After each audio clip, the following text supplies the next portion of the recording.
Hello guys, how are you doing? So by now you've learned about linear momentum and also Newton's three laws of motion in great detail. Now the knowledge of these concepts makes you well equipped to learn one of the most important principles of dynamics, and that is the principle of conservation of linear momentum. So what is this principle and why is it important for us to learn? Well, let's find that out in this video.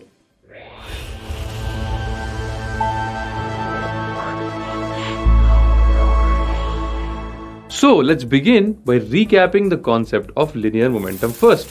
So linear momentum represented with the variable p is actually a vector quantity. Now its magnitude is equal to the product of mass and velocity of the body, while its direction is same as the direction of the velocity of the body.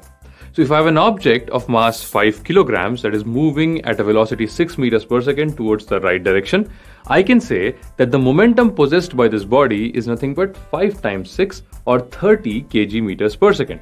Now kg meters per second is actually the SI unit of linear momentum. Now, as I said in one of the previous videos, momentum can be calculated not just for a single body, but also for two or more bodies grouped together.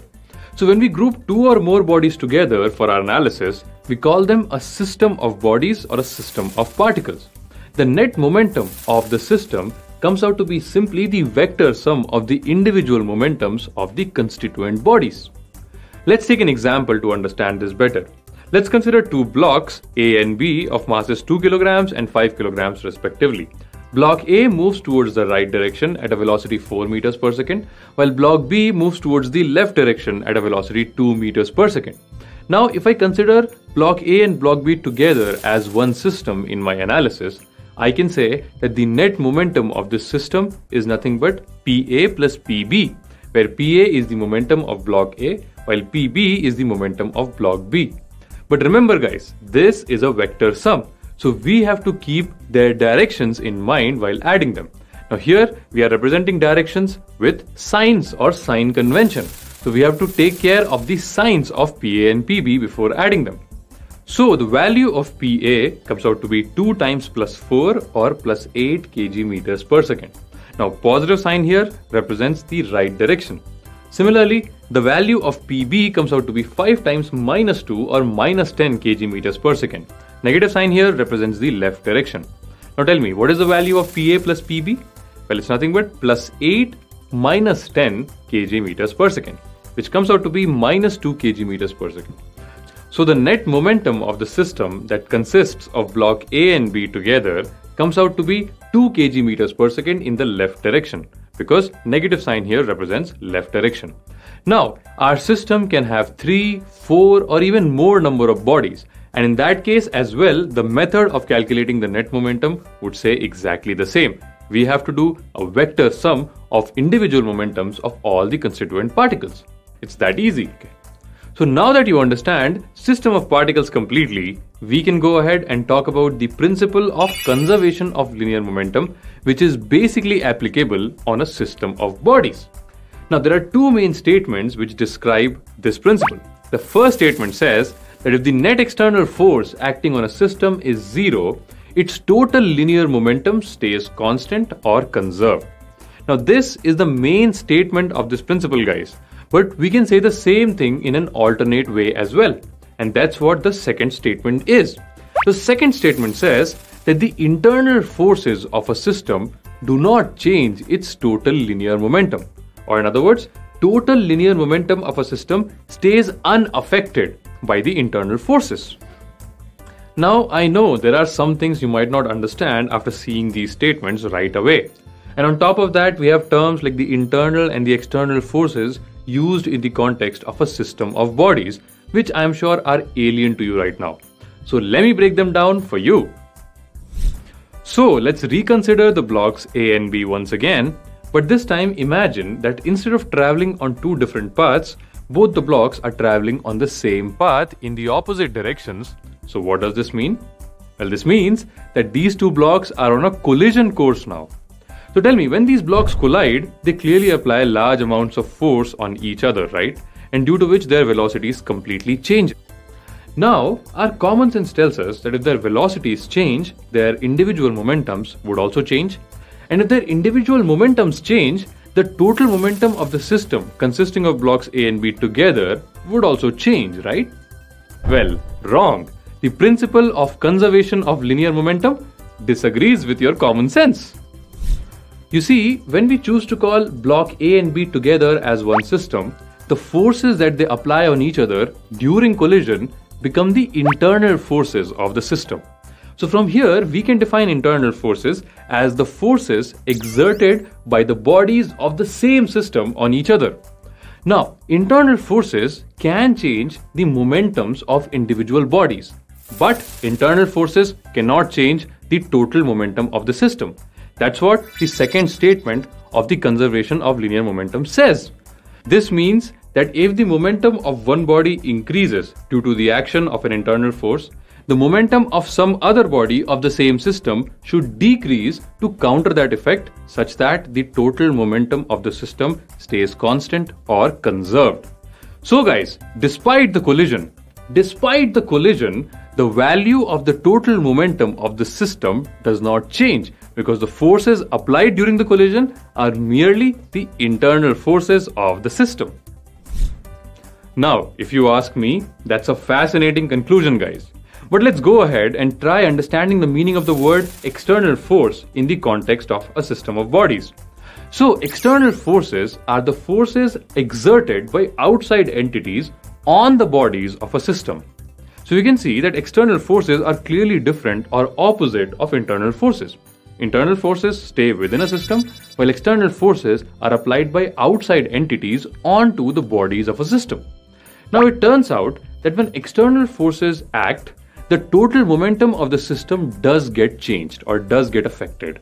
Therefore, the first statement of the principle of conservation of momentum says that if the net external force on the system is zero, then the total momentum of the system stays constant or conserved. So let's try and find out if any external force acted on the system in our example over here. Well, you see, initially when the two blocks were moving towards each other, they were moving at constant velocities. Constant velocity motion means no acceleration, which means no external force acted on either block A or block B. So before collision, clearly no external forces acted on our system.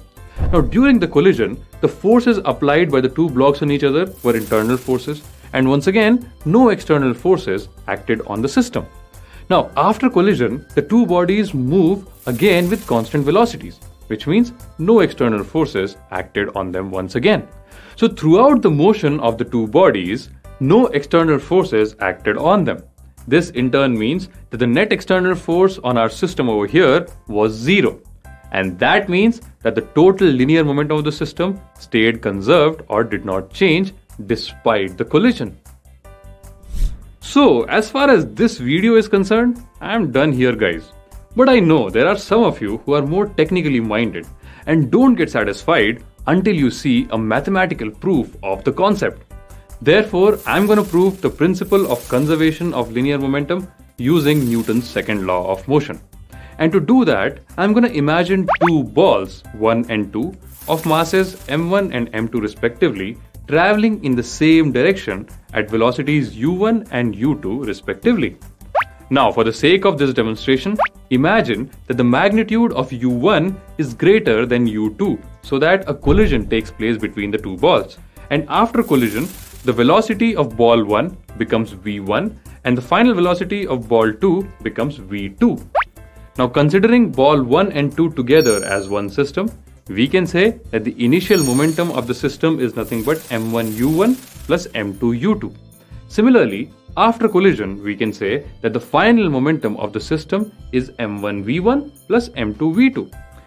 Now, given that no external force acts on our system before, during or after the collision, we are supposed to prove that initial momentum value is equal to final momentum value. And to do that, we'll write Newton's second law expression in terms of momentum. Now, all of you know how that expression looks like, right? It's nothing but F external is equal to P2 minus P1 divided by T2 minus T1. You learned about this expression in the video of Newton's second law of motion. Now here, P2 is the final momentum of the system, P1 is the initial momentum of the system, T2 is the ending time, and T1 is the starting time. Now, because we have already established that no external force acts on our system whatsoever, we can safely put the value of F external as 0 over here. So on the left hand side, we have a 0 in our equation. Now if we multiply T2 minus T1 on both the sides, we essentially get 0 is equal to P2 minus P1, or simply P1 is equal to P2. Now, what does this result mean, guys? Well, this result essentially means that if the external force acting on a system is 0, its initial momentum P1 is equal to its final momentum P2 always and every time, irrespective of any other factor. In other words, in the absence of an external force, the total momentum of the system does not change or stays conserved. So that's our proof for this principle, guys. Now if I put the values of P1 and P2, then the expression becomes m1u1 plus m2u2 is equal to m1v1 plus m2v2. Now this is a very important relationship that would be extensively used in problem solving. So keep that in mind. And with that, let's end our already long video today. In the next video, we'll solve some problems based on this concept. For now, let's summarize whatever we have learned so far. Linear momentum is a vector quantity. Its magnitude is equal to the product of the mass and the velocity of a body, and its direction is same as the direction of the velocity of the body. When two or more bodies are considered together for a physical analysis, they are referred to as a system of bodies. The total momentum of a system of bodies is equal to the vector sum of the individual momentums of each body. Internal forces are the forces exerted by the bodies of the same system on each other. Internal forces don't change the total momentum of the system. External forces are the forces exerted by outside entities on the bodies of a system. External forces can change the total momentum of the system. The principle of conservation of linear momentum says that if the net external force acting on a system of bodies is 0, the total momentum of the system stays constant or conserved.